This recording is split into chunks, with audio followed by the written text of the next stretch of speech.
Nikki Lanier, welcome to Speakers Who Get Results.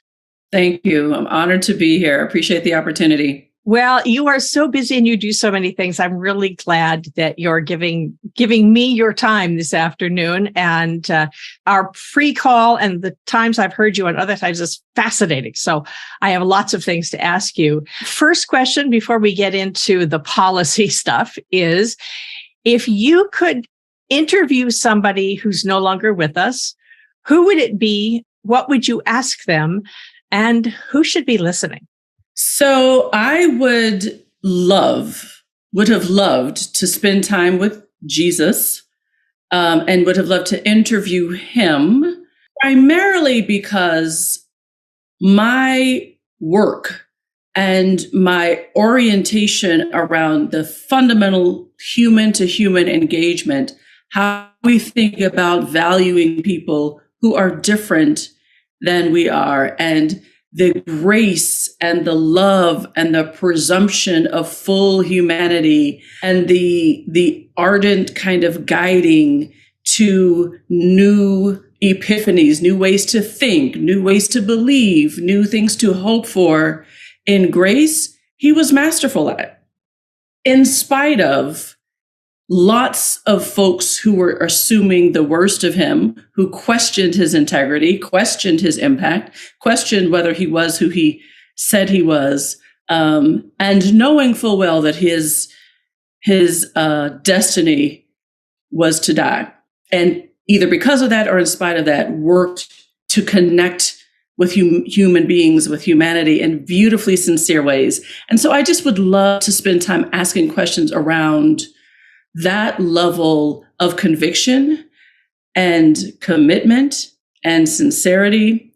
And I think everyone should listen to that interview. If I had the opportunity to do, I think that that's something that all people could learn from, irrespective of religious leaning and orientations around religion. I think this idea of attaching to hope and promise and doing so through love is something that our world could stand much more of. You know, I love the way you talk about that, because I always think about what would it have been like to be him, or to be living there, or to be one of the people around him. And I look at our political situation now in the US and how the establishment is pushing back against uppity people from the lower classes and uppity people from minority groups who want to take their equal place. You know, it's an old pattern and a human pattern. And I'm really not happy that we're in it. So, Nikki, one of the reasons I really wanted to interview you is because I've heard you speak. And when we did our preliminary call, you had a unique take on how to think about the importance of advancing equality and equity. What's the urgency? So please talk to us about that. Happy to. I'd love to. I think it's important for us to think about racial equity inside of a context other than right thing to do, social justice. Like, it's nice to do. It's hard to attach urgency to that, especially when we recognize that racial equity is kind of de facto disruptive. It is countercultural to our norming, and it is antithetical. It's not how we live. We don't live in a space that embraces the idea that Black and brown people are equally human. Mm-hmm. We just don't. And that's manifested for hundreds and hundreds of years. And so what I know to be true, because of my background with the Federal Reserve and having spent some time studying this with those economists and others, is that the browning of the country, meaning by 2040, America will be decidedly Blacker and browner. Hispanic people and Black people will make up by the majority. 2040, you said? 2045. 2045, okay. Yeah. And so that happens by 2045. And so Black people and Hispanic people will make up the majority in our citizen body. And so what we know by way of monetary policy making, i.e. that which is promulgated by the Federal Reserve, and fiscal policy promulgated by Congress, both of those entities are very reliant on the health of the middle class in order to determine how policy is going to work, right? Mm-hmm. And the instruments and the modality that they rely upon, that they go to help determine how to think about policymaking, presumes that whomever is the majority in the available workforce and or the majority in the citizen body, at the very least, is represented in the middle class. So, Elizabeth, in this current dispensation time, the middle class is anywhere between $60,000 to $120,000 income earner. And with just that strata, we know that Black and Hispanic households have never been meaningfully represented, ever. And so it's going to be important that in as much as we're becoming the majority, that we also be well represented, at least in middle class, if not beyond. Middle class throughout the middle class, not just kind of button up against it, coming into it at the entry level, but well represented throughout the entire strata. And we also know that the biggest impediment to Black and Brown economic mobility is the way we experience racism at work. That's not the world according to Nikki. That's been well studied. And so I see the advancement, the accelerated and amplified activation of Black and Brown talent in America's workforce and workplaces as the economic imperative of our lifetime. And we only have 22 years between now and then. So we have to fix that very quickly.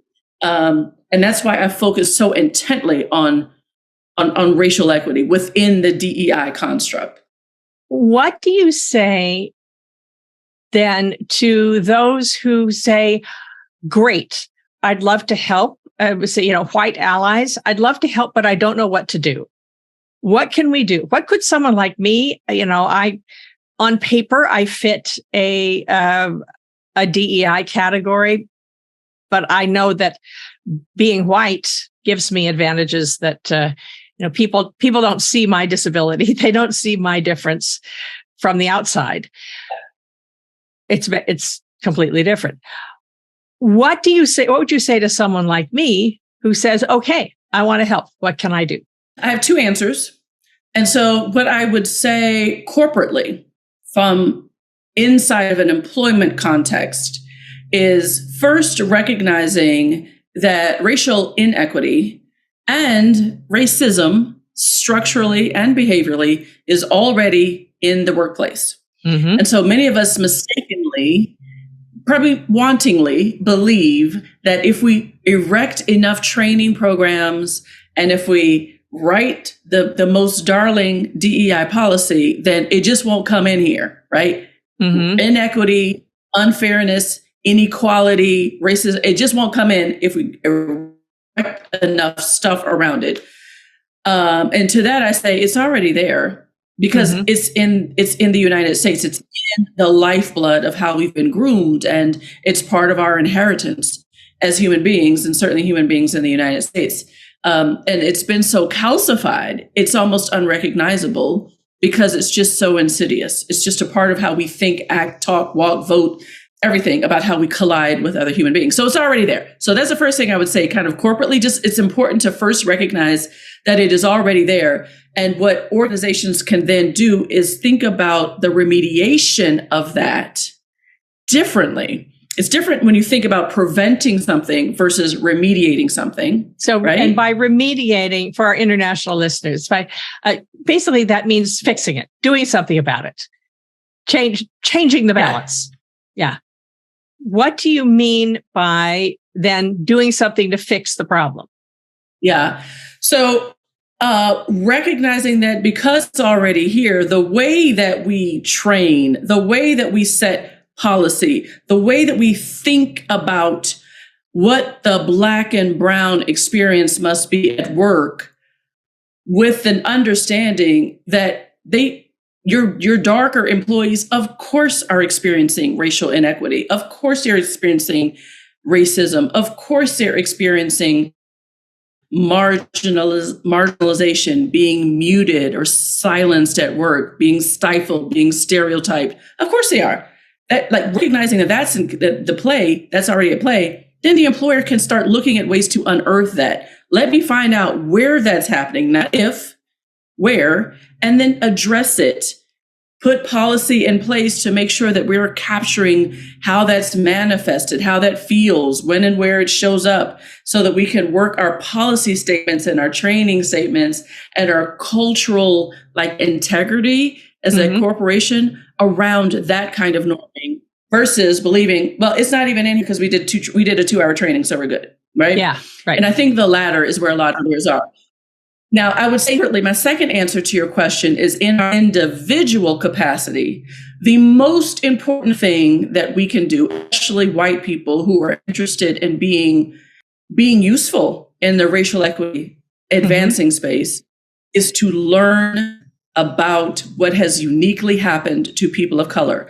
I mean, the structures, the laws, the impediments, the history of policy, all that has basically for the entirety of the United States history, we have lived under various laws, policy statements, practices that have fundamentally required that white people see Black and brown people as less than human, as subhuman, as not deserving of the full right to access rights.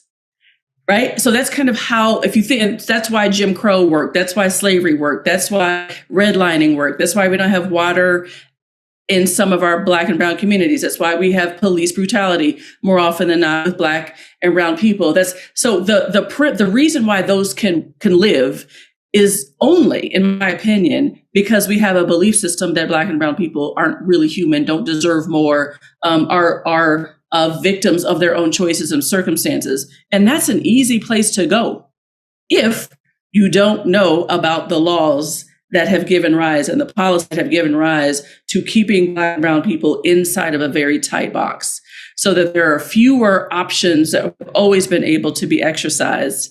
And most white people believe, well, you've had the same opportunities, you've had the same options as I've had. Historically, there's no evidence that that's anything close to that. But most of us don't know it because we don't teach it in the schools, right? So in an environment where CRT is banned about for political whatever, and don't really want to, we don't teach it. We hear about it a little bit for Black History Month, but we don't teach it. And that's important. So learning that is important. Okay. So my next question being then, learning about it. And, I'm sure people, well-meaning allies, think that they understand. And we know that we can't really know for sure. What can we do? What can we actually do to just on the ground? I mean, thinking globally, acting locally. What can we actually do within our own sphere of influence?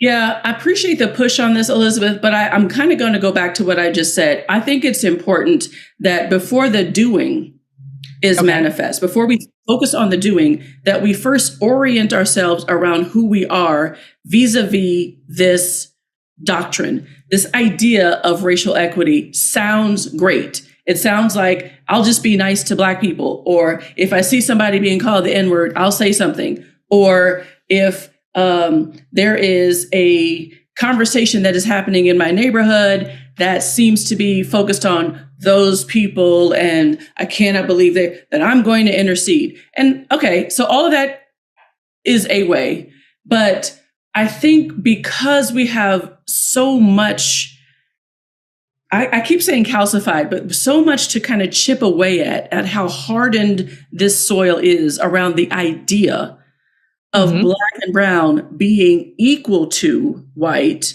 and deserving of fixing what happened to us by way of equity. That's how I define equity. So not only are we presumed to be equal, at the very least equal, but it's also presumed that what happened to us, such that we have never been presumed to be equal, will now be fixed, right? From a policy standpoint. So wrapping our heads around that takes time. It takes time. It takes community of understanding. It takes choosing to be well-read, to live inside of experiences that you haven't before, to worship inside of worship places as you haven't before, to go to grocery stores in Black and brown communities to see exactly what we're asked to buy, what the quality of the things I have been there. Yes. Yeah. It's insane. And so just really thinking about, how do I spend time understanding what is now the lifestyle and the lived experience of people who have only known generationally for centuries a narrative inside of their home country that says, you're not equal to me. And so that takes time. So what I don't want to rush is asking people to quickly advance racial equity without really understanding racial inequity. Because what then happens, and you've mentioned this, is that at best, what you can become is a supporter of me, or someone who looks like me, or someone who wants to help me out. I am not necessarily looking to build allies among white people on racial equity. I'm looking for leadership, right? Okay. Leadership comes from understanding that racism, this ideology, this doctrine, this mindset, this belief system has robbed you too. So it affects me more acutely, certainly, but no one has escaped the venom of racism. White people too. It has robbed you from being able to operate in a more fuller economy. It has robbed you from being able to engage with people like me on the street without the noise of presuming, oh gosh, what's the narrative on this one? What's the, right? And we don't want to admit that we do that, but we all do it. But racism has taught us that that's what you're supposed to do. And we don't know how to do anything differently.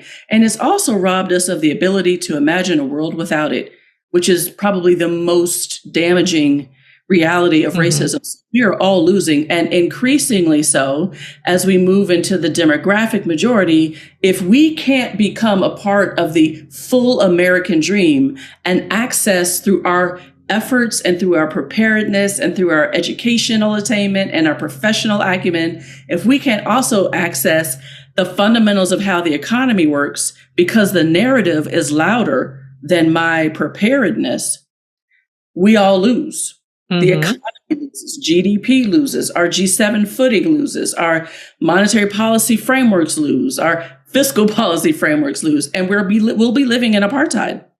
So that's an untenable state. Okay, so I want you to be an ally. I want you to lead, and so I take the time to lead. Okay, lead how? So that's where, so you will need help. I'm trying, you have this amazing, Nikki, I'm trying to give you an opening to talk about your amazing movement. You're starting a movement. It's called RAARE. Yes. I want to hear about it. We're talking about it. I want to advertise it. Tell us what this is.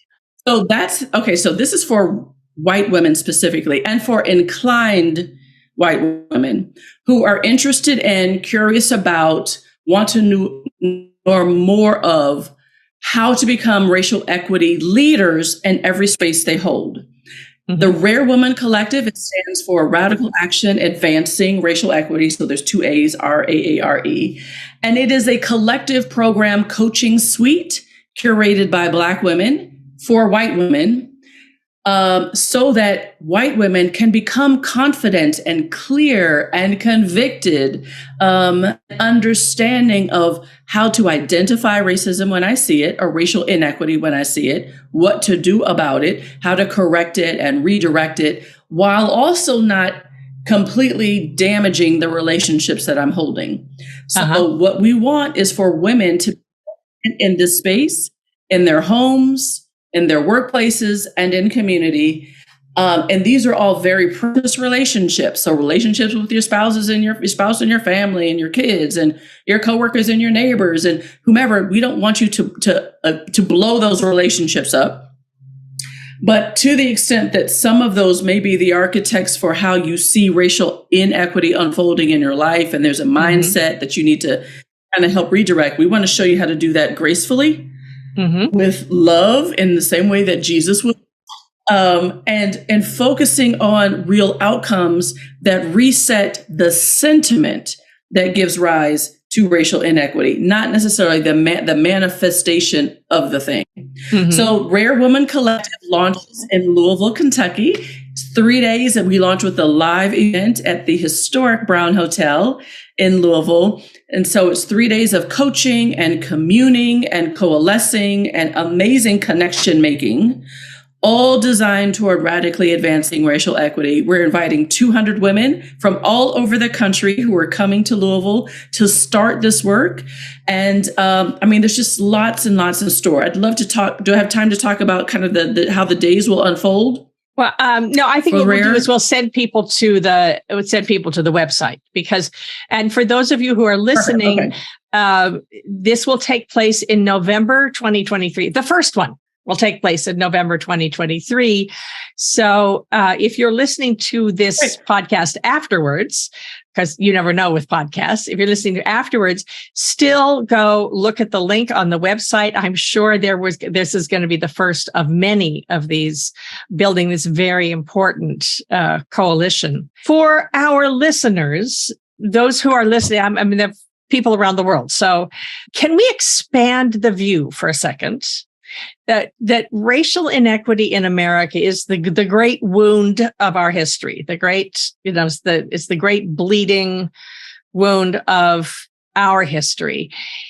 If you are listening to this from another country and you see inequity around you, what does taking a leadership stance against inequity, what would that look like? Talk to me about concepts. Yeah. So conceptually, deciding, well, first of all, it actually starts with a belief system. Okay. So taking a leadership role in advancing racial equity is not unlike taking a leadership role in any transformational undertaking, in any disruptive undertaking. It first requires a belief that it can happen and it can happen through you. So on racial equity, as an example, whether you're in the United States or not, believing that we can create a world where racism just can't live must be an unmovable fact for you. Like you have to know that and be unmoved on that. So leading starts with a belief system that is true. Then it starts with a decision that I'm going to start with me. So wherever I am, this idea of inequity cannot also be. Mm-hmm. So United States agnostic, wherever you are, if you're in your home, if you're at a graduation party, if you're at the physician's office or at the grocery store, if I am there, racism cannot also be here, or inequity can also be here. And so the belief and then the decision and then the investment. So you have to invest in yourself to learn about the structures and the impediments and the ways that racial inequity have lived in your home country or the country where you find yourself now, the city, wherever, the continent where what has that all looked like historically? And what have I never had the chance to learn that I must know in order to be a credible source of leadership in the space? So if we've been studying this for some time, many of us have, yep. I know I cannot know everything of what it is like to be in the world with a Black or brown or face or, Asian eyes. I know I cannot know that, but I've tried. So knowing that I cannot know it, what's the next step? What can I actually do? Is there a concrete action? I know I can't know it completely, but just studying doesn't change anything, except maybe my attitude. So how can I, if I want to help, how can I then do something that's going to make a difference for somebody else instead of having it be just about my education?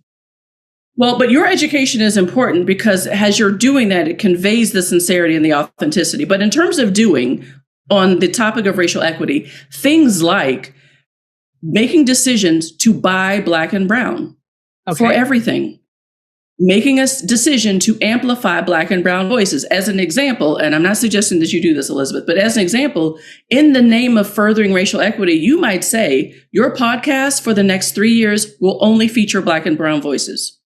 That's equity. It feels exclusive. It feels because it's supposed to. right? It's supposed to remedial in terms of what has happened. So what hasn't been activated and amplified will absolutely be activated and amplified on my watch, right? So that's one way to do it. To focus on conversations with loved ones and asking questions, prompting the questions. So how many of you in our family, why have we never really talked about racial equity before? What do you guys think about it? How do we have those kinds of conversations? So being like the spearhead of new thinking and awareness within the circles in which you run, huge.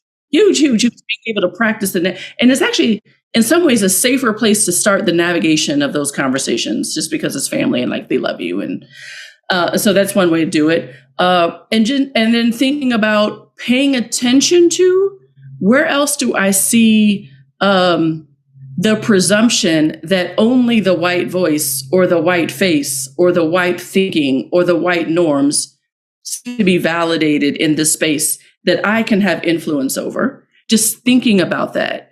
An example of that would be, we have a university, well, there's several of these, but one of the universities I'm thinking about in Kentucky that really is desperate to get more Black and brown student enrollment, but they don't have any Black and brown pictures of anyone on their walls. There's no acknowledgement of the nuances and the idiosyncrasy. Like there's no Black people on the boards. There's no Black professors. And I don't think it's hard for people to pay attention to that unless you pause to reflect on that, or you have someone like you and other amazing people who are awakening to a sensitivity around this, who can say, "Hey, I know what your issue is.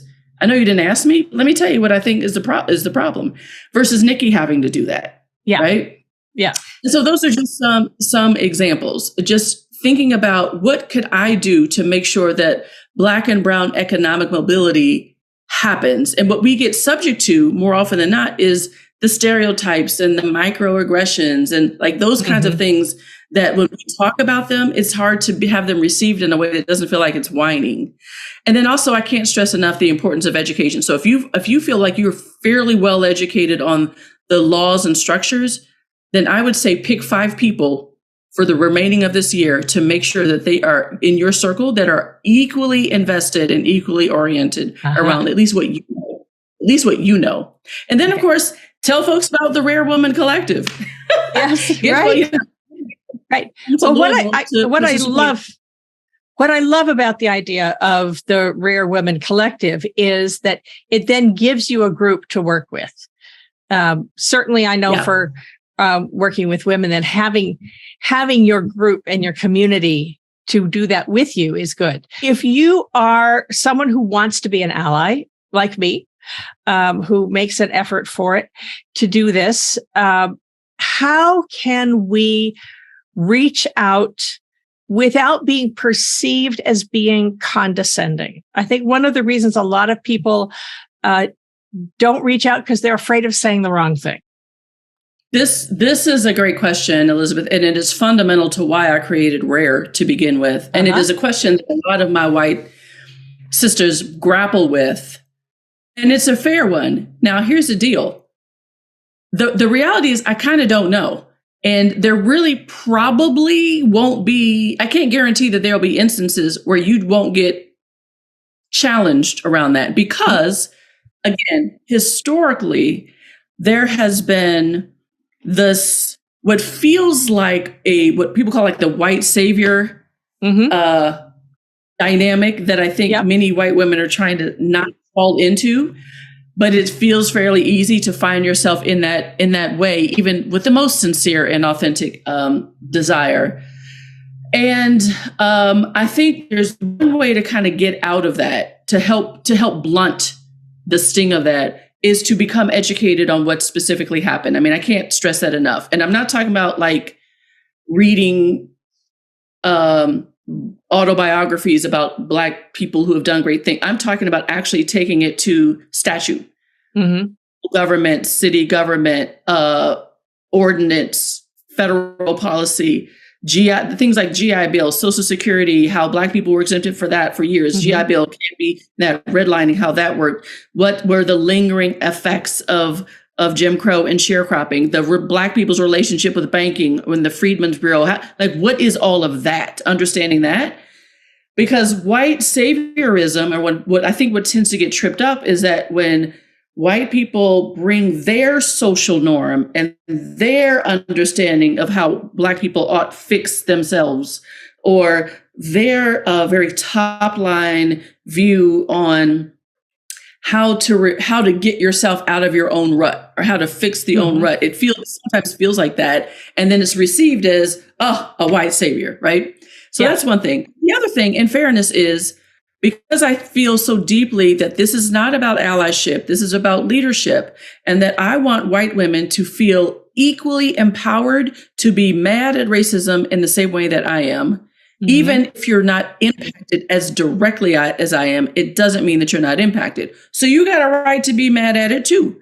And when you find something that you are attached to, that you're singularly kind of frustrated with and angry about, not because of what it's doing to Nikki, but because in your own right, then you attach a different kind of approach to that. But if it's about helping me out as allied to me, then it feels like, well, it always has to be in deference to me. It always has to be checked over by me. It always has to be evaluated before you trot it out to make sure it's right. And so I think that just understanding how to reorient the way that we sit our brain and thinking about leading of racial equity in tandem, Black women, white women moving this way, not Black women doing this, Black and white women doing this thing, right? But we're marching for it together. I think that that's an important reset of the norming around how to be useful as racial equity leaders.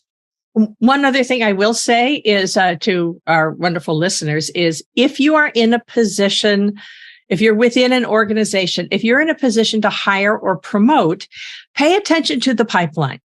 Pay attention to recruiting people of color. And if they don't walk in with the degree and the skills, help them train, help them learn, help groom people for leadership positions. One of the sayings from years ago, Michelle Obama said it recently, but this has been saying along for years, is if you get through the door, turn around and hold it open for the next person. But we have to make sure that there is a next person there.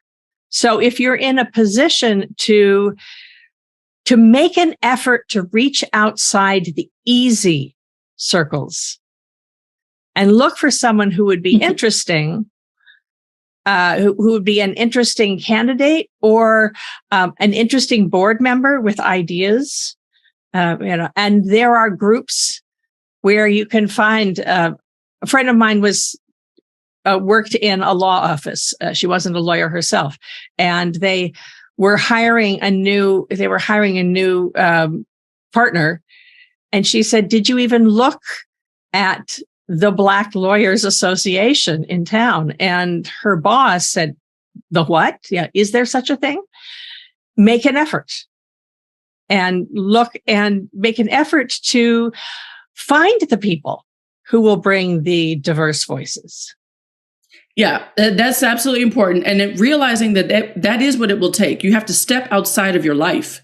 Yes. Most white people have to step outside of your life. Yep. To experience and to collide with and to have engagement with people who are different from you. That's definitely important. But it's also important to recognize what environment are Black and brown people coming into.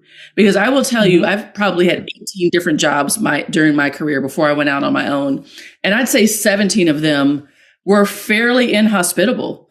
And not in ridiculous ways, just the norming of how society works. Like, they just don't contemplate the way that Black and brown people walk and talk and sit and stand, all the things, the way that we laugh, how we express ourselves. We tend to be much more, and all of this feels threatening and unprofessional and abhorrent, right? And so if your environment can't contemplate how I show up, because even with that, what I also know about myself is that I'm brilliant and that I'm super smart and impactful, and I know strategy and I can carry. Right. So, I mean, I know a lot about the law and HR and macro. I know a lot about things that can help an organization move forward. And I'm also wrapped in Black norming. And if you've not had any collision, any experience with Black norming prior to coming to work, or in your lived experience, how you grew up, the neighborhoods, your Boy and Girl Scout troops, who your parents took you out to dinner with, and you've just not had regular collisions with Black and brown people until you get to work, Nikki is going to be extraordinarily difficult for you to navigate. Not because of me. That's not that I need a mentor. It's just that you're not accustomed to how I show up because you've never seen me really on a daily basis. So that's important too. Well, and that's something that I think your RAARE Collective will help with, is spending 3 days together learning about each other. Would be, it's when you see someone as a person instead of the stereotype, that can make a huge difference.